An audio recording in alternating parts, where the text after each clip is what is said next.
নমস্কার বন্ধুরা, দেখতে পাচ্ছ আজকে আমি পুকুরের জ্যান্ত মাছ একটু রসা রসা তরকারি করে তোমাদেরকে দেখালাম। লাল লাল করে মাছগুলোকে একদম আমি ভেজে নিয়েছি। ভেজে তুলে রাখার পর অনেকটা তেল ছিল, তেলটা একটা বাটিতে তুলে অল্প তেলের মধ্যে কালো জিরে, দুটো কাঁচা লঙ্কা, তেজপাতা দিয়ে একটু নেড়ে চেড়ে লম্বা লম্বা করে 3টে পটল দিয়ে হলুদ দিয়ে ভালো করে একটু ভাজা ভাজা করে নিলাম। হালকা ভাজা হয়ে গেলে তার মধ্যে 3টে আমি আলু দিয়েছি মিডিয়াম সাইজের, আর একটু লাল লাল করে আমি ভেজে নিলাম।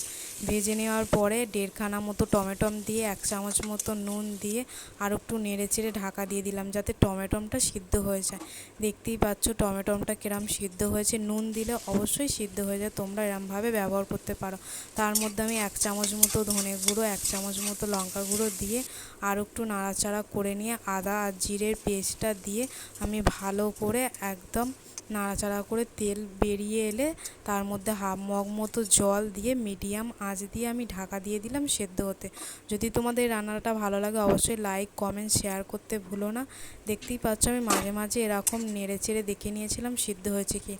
আলু সিদ্ধ হওয়ার পরে হালকা জলটা মরে যাওয়ার পরে তার মধ্যে মাছগুলোকে দিয়ে উল্টে পাল্টে আমি আরও 1 মিনিট মতো ঢাকা দিয়ে দিলাম যাতে রসটা ভালোভাবে ঢোকে।